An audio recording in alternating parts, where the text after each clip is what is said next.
The word sustainable brand has been something that we've even been considering. Should we use it? Because Hmm. truly no new brand is sustainable. It's more sustainable just to not buy things. So I think It's that true. like when we've had conversations around, it's just good to be trying. No one's going to be perfectly sustainable. It's just taking those baby steps towards being better, being more responsible, being kinder to the earth. Yeah. Tiffany, you're going to put us all out of business if you're like sustainable, don't buy anything.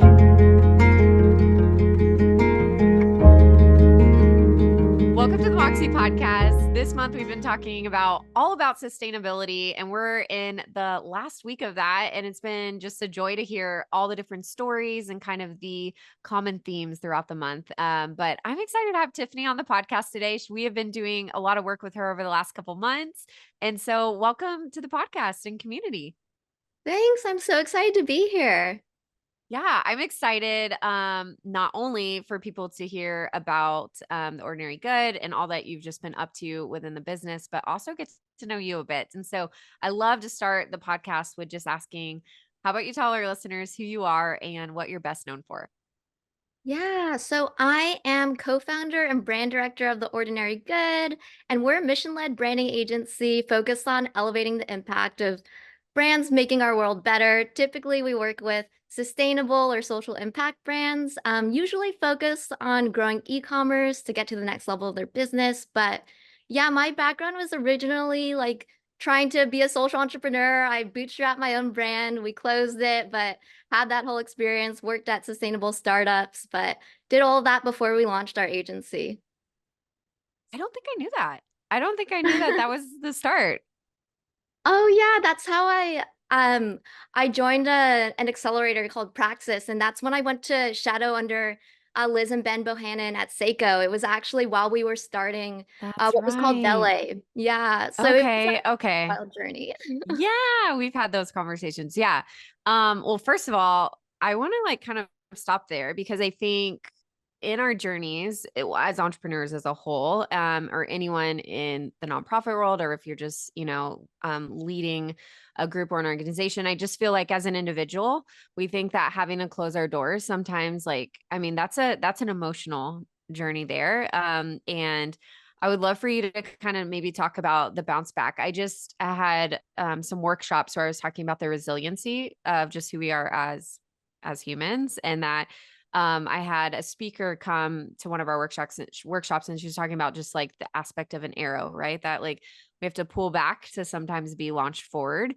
And so, I mean, that's so part of your story of where you are now and just kind of the foundation. So can you share a little bit of that if you like, we're just hopping in, if you don't mind being vulnerable Yeah. with us, of just like what were kind of the steps after when you're like, okay, I think I'm going to close shop, but like, I'm sure that was just like, a reformative time too. Definitely. So when we mentor other growing brands, I did something that I tell people to never do. So I was working full time on our social impact brand, but to pay the bills, since 2017, we were also running the ordinary good. So that's what kept the lights on. Never took a paycheck from the brand I was working on. I tell people definitely don't do that. Yeah. But I think that when we closed the brand in 2021, at first it's like, a celebration period, then a grieving period. But I think one thing that I've talked to other brands about, because it is hard to launch a consumer brand without a lot of funding, is just that if you decide to shutter the brand at any point, you'll be able to take the learnings into the next venture. Even if those learnings don't become initially apparent, they'll show up. So that's the big thing that I think I've taken Yeah. away.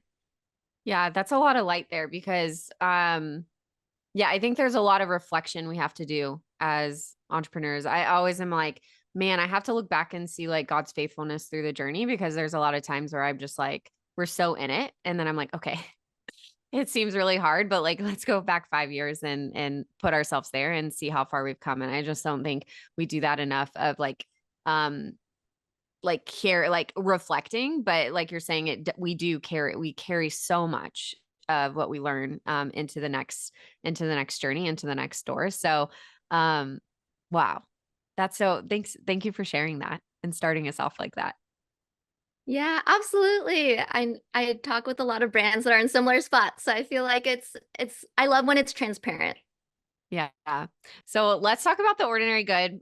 We're just gonna hop right in because I have been one, we're very particular. We worked with a lot of different, I think we spoke about this. We worked with a lot of different um agencies. We worked with a lot of different groups that tell us they get marketing. And then there's a lot of complications to when you're doing social impact, when you have a mission involved, when there's certain values that we want to run by. And at the same time, we want a successful business. But there's also an elevated kind of spot that we want our brand to look like that. And so when we started engaging with you, it was for a specific brand that we are relaunching soon. It might not have happened yet, so I'm not going to say that we are relaunching soon.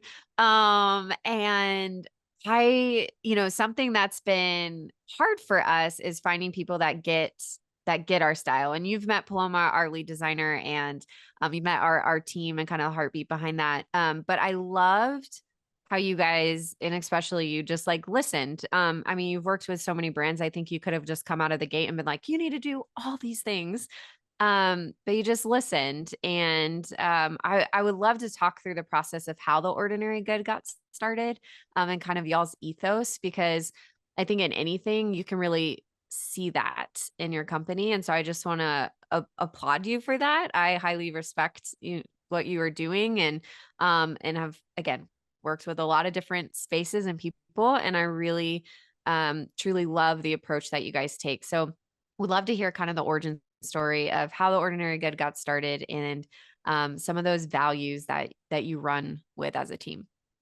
Yeah, thank you so much for the kind words.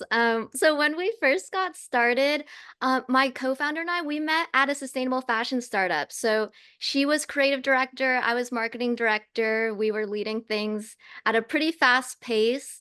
Ultimately, that brand shuttered for different reasons, more on the back end of things. But right after that, we were like, do we want to go straight back into fashion? Like we knew that we wanted to work within sustainability, but we were also interested in more of the social impact story side of things. So that's why we launched our agency so that we could really get like a diversity of clients that we were working with, like have an impact, but stay within the creative, stay within the marketing worlds.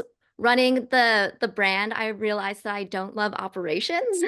So we were like, how can we make a positive impact, but really use our strengths? So that's kind of how we started. Started off with a lot of sustainable fashion, really building brands from the ground up, from the first photo shoot, brand guidelines, that the Shopify site, all the way to scaling up through paid ads, or whatever route we use to scale e-commerce. So it's pretty holistic. We're a little bit different than other agencies because we kind of view brands pretty holistically between the creative and the strategy. Yeah. And I really, really love that. I think, well, one, first of all, I think I know operations is such an issue. This is something we teach in the School of Ethical Impact, is like we spend a lot of time on operations because it's just like most of us, right? We start because we have a passion to do good. We want to see really great change happen. And then we're like, oh, shoot, we need to understand logistics. And this is like a hot mess over here. So I totally feel you in that statement because it is such a thing. Um, but I would kind of like to talk through that journey of just sustainability. I mean, because of the fact that I feel like it can be overwhelming for the consumer. So there are some like a large amount of listeners, and all of us too who lead social impact brands, are consumers ourselves. But I think it can be really overwhelming to even step into, and to know like, what does this actually mean? Even in Amani Collective, like sustainability, we have multiple strategic pillars, right? 5 different like pillars that we're working at in sustainability. So it can come from all different facets. Um, but how would you, this is kind of a good question, I think. How would you define sustainability, really in your perspective? How would you define that? That's a great question. So there's a lot of overlap, I feel. these words are so broad between Right. sustainability and social impact. Like very much married. But I think when we're focused on sustainability, it's often more conversations that are around the earth and how are we good stewards of the earth. So when I think of sustainability, a lot of times if I'm kind of coaching an early stage brand, I'll be focused on the length of their supply chain down to packaging. So it's very holistic, and it's just how can we be better stewards of the earth? How can we make a business that's kinder to the planet? But even now, when we when we create verbiage for new sustainable brands, the word sustainable brand has been something that we've even been considering. Should we use it? Because Hmm. truly no new brand is sustainable. It's more sustainable just to not buy things.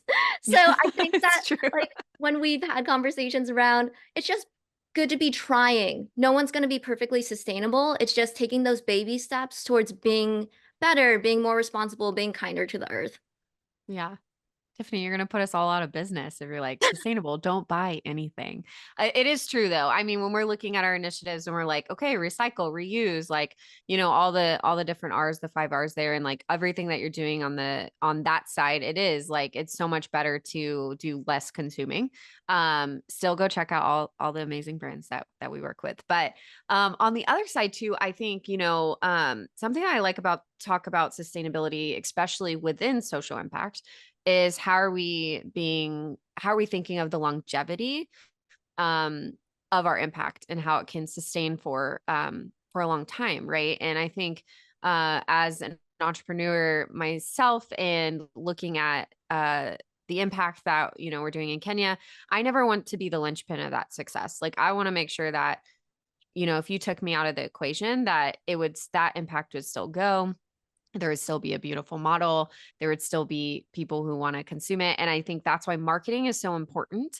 I also will say for me personally, like that the word marketing has become just like you've revived it, but it's become like kind of like an icky word because we spend a lot of marketing wanting to see the outputs of success of people really understanding what our story is and then being able to gravitate towards it.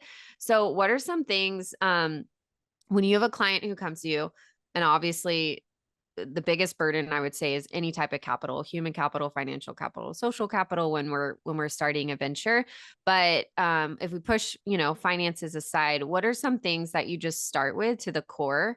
Maybe some key questions of when they're like, hey, I need you. I want to work with you. Like, I want to move into really telling our story well. What are some good practices that you start them with? Because I think that's always a hiccup is like most of us do a lot of things. There's so much great impact happening, and it's really hard to portray it and encompass it all to our consumer. Yeah, in terms of really developing that promotional language, we have a branding course that we've walked people through, but I actually start with a little questionnaire, and it's very similar to what I sent Imani Collective for the rebrand. But a few questions that I like to ask are one, what's the biggest tangible problem you're solving for your customer? So it's even if there's an impact story, it's really good to always include like, what's the problem that you're solving in your customers' lives? And then second, it's like, what's the emotional or feel good problem that you solve? So is it kind of like the solution that you bring them, it's I feel like I'm doing good. I felt like I didn't know where to start, and now that I made this purchase, I know that I'm making a positive impact, things like that. So I like to start with problem and solution, and then third, I like to ask people to develop just a good old elevator pitch. If you can Yeah. really concisely describe your brand, I find that the unique selling point is usually somewhere in there, and it usually includes how are you serving your customer? And then also what positive impact are you making? Mm, I like that because I think also, as yeah, in the social impact space, we think so much about our impact potentially within what the materials we're using for our products or the community that we're working in or whatever aspect that is. And at the end of the day, for that impact to occur, for us to continue to, um, uh, I don't know, use cactus leather or whatever we're, whatever we're moving into, for that to even happen, um, people have to buy it. And we totally forget that element. We're like, we totally forget what are we solving for the customer? I think it was in 2016 where I had this big aha moment. We were in New York and I realized, oh wow, for the longest time I've just been selling the story of our impact on the ground and not really paying attention to being competitive in the marketplace and making a really good product. And that was why we originally rebranded to Amani Kids, because it was like, we need to make a really good product that people love. And then our impact story is just, a cherry on top. And I think we do that backwards often, especially in the social impact space. Yeah, what you just said is my number one tip I give to anyone that has a positive impact embedded in their brand is to start with what's in it for the customer first, because we've done so many tests and I've looked through so many studies, and usually the first purchase, so your acquisition purchase, is usually bought because people just like or need your product. And then you Right. get repeat purchases based off of the story and the feel good impact. So it's really good to lead with what's in it for them, because that's how you initially grab their attention and then you keep them through the impact that you're making. Yeah, it's so true. Well, I would love for you you have helped a lot of different brands over the years. You and Veronica, correct? Oh my goodness. Veronica, I'm so sorry. I almost my brain today. You guys are an amazing team. I would love for you to share some maybe like success stories if that you're just like really proud of that is out in the ethers that people can know about. And maybe how you saw the brand transform and just what they're, maybe what they're up to today. Yeah, a brand that I'm really happy to be a part of is called Harvest and Mill, and they're based in San Francisco, and they just have a beyond sustainable supply chain. So I feel like over the years I've learned about what's actually sustainable, and they are really sustainable. So when we met with them, we were reading through their impact report, and our big task was how do we make this really in-depth, beautifully audited report, something that a customer can actually understand in a really quick way. But they have a super short local supply chain because usually the most of carbon emissions will come from just transporting materials. They use Yeah. regenerative farming, all organic cotton, so it's all ethically made, and it's beautiful that they're supporting like family heritage mills. So I love that brand. And then we worked with them on some of the storytelling, and then through paid ads and email marketing, we've really seen the brand grow. Last year was an amazing growth year, but our like meta ads are doing great. We're above a 3 return on ad spend, which is beautiful to see, and that Google ads Yeah. are doing good. So it's just amazing to see someone who's really responsibly grown their brand like thriving. Mhm. So I love that brand. Big fan.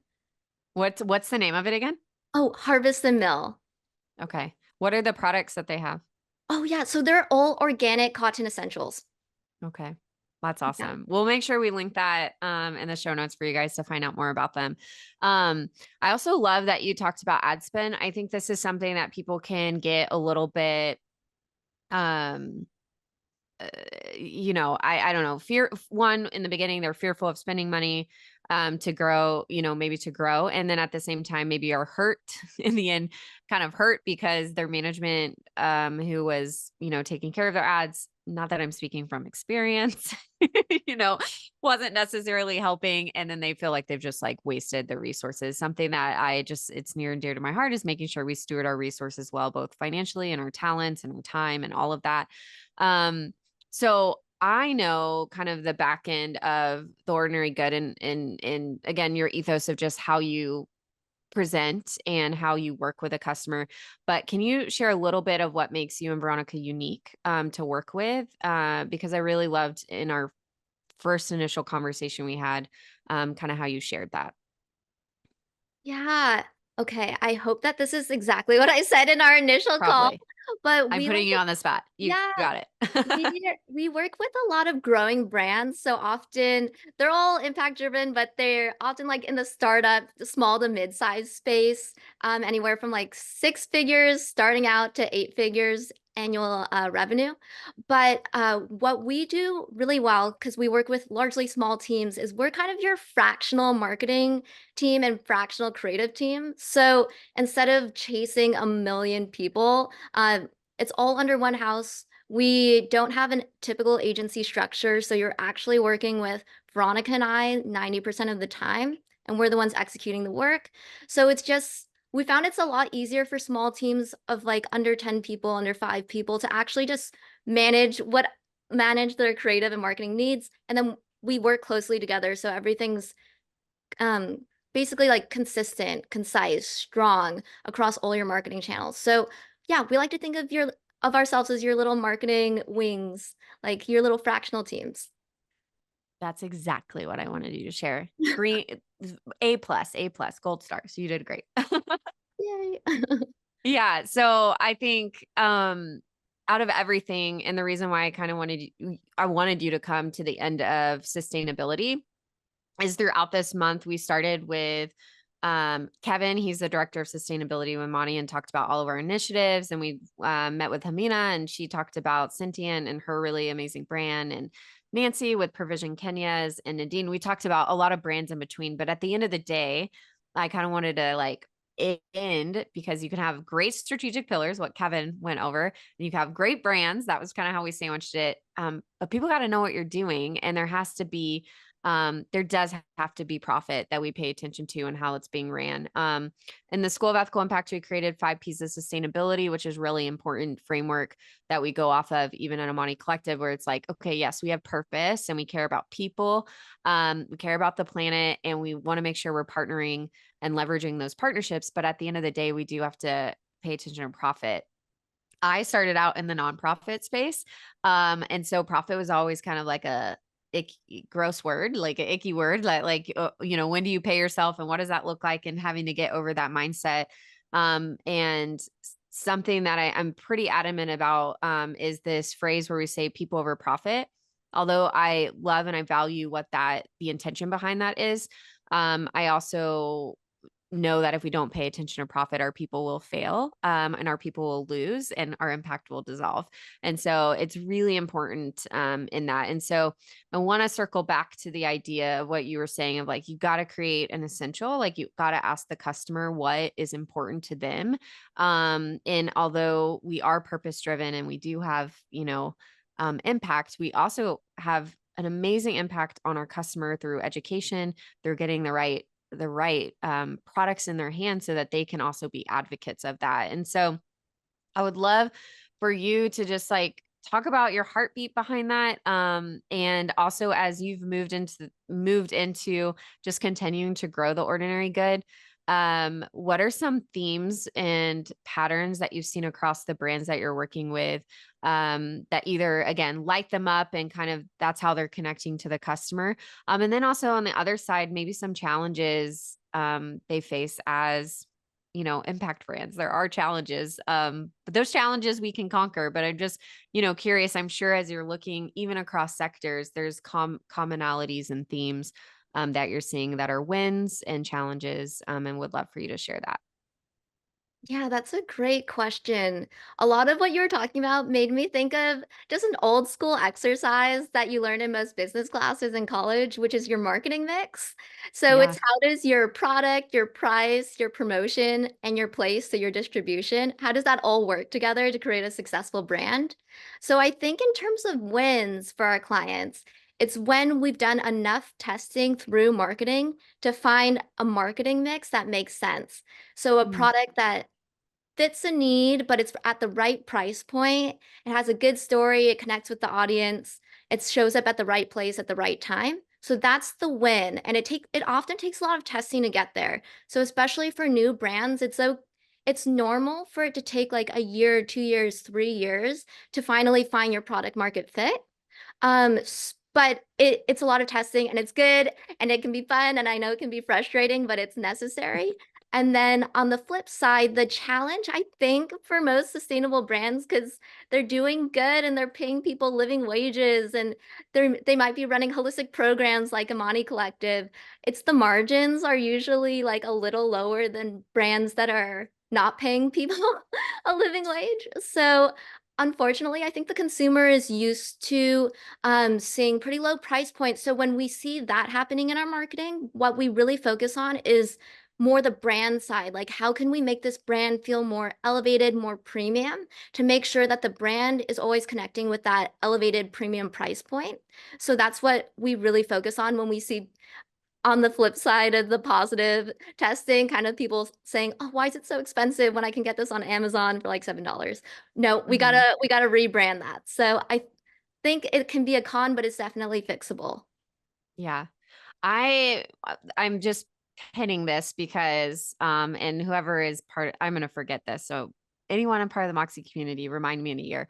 I like feel like we need to have a conversation in a year on the podcast as like Amani Collective as a case study with the multiple projects we're working on because I think that's exactly it. Like one, it takes tenacity and perseverance to get past that 3 to 5 year mark because you do have to continue to test. And then if you have a rebrand or refresh, it's like kind of a little bit like potentially starting over. You might have some, customer base, but you're starting over. So I definitely see that. And then we just did a massive analysis on the back end and I'm like, and I just looked at all of our margins across our brands. And I like feeling everything you're saying right now.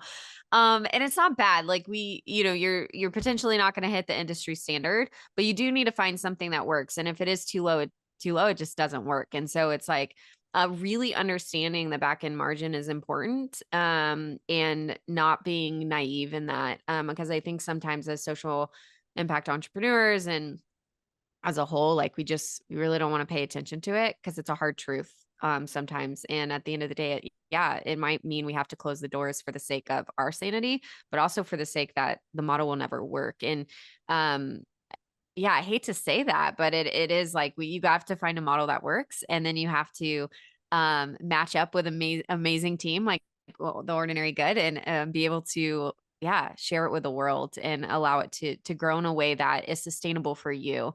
Um, and that may not be. I think another thing in that is especially business as a whole, not even in the social impact space. Like we love to compare ourselves, and your brand is uncomparable. So and we shouldn't be doing that because I just had a conversation a couple of days ago about the idea of scale.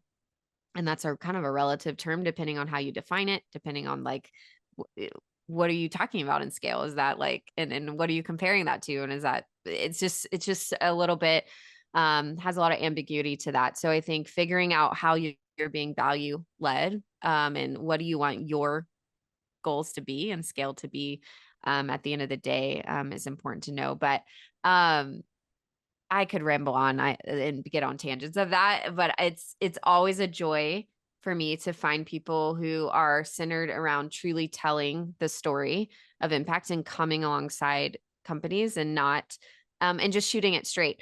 Because when we first met too, you're like, this is not really going to work, and this, you might need to reconsider this. And so I also just love you guys and how you really work with honesty, and you're not just gonna feed what we potentially want to hear, but you're really gonna share the truth that's gonna lead us to success. That might not always be easy to hear. And so I appreciate your candidness in that. Thanks. I think it comes from the running my own business and knowing how hard it is. Like I I think my heart goes out and is with any entrepreneur who is starting, especially if you don't have like millions in funding. I totally Mhm. feel you, and you have to be very strategic with where you spend your money. So that's why Right. we like to be really honest with entrepreneurs, especially if they're maybe bootstrapping or like have a grant. There's not like crazy amounts of funding. So yeah, like to be very transparent. I love it. Well, tell our listeners where they can find you, Tiffany, because I want to make sure that they can be connected to you.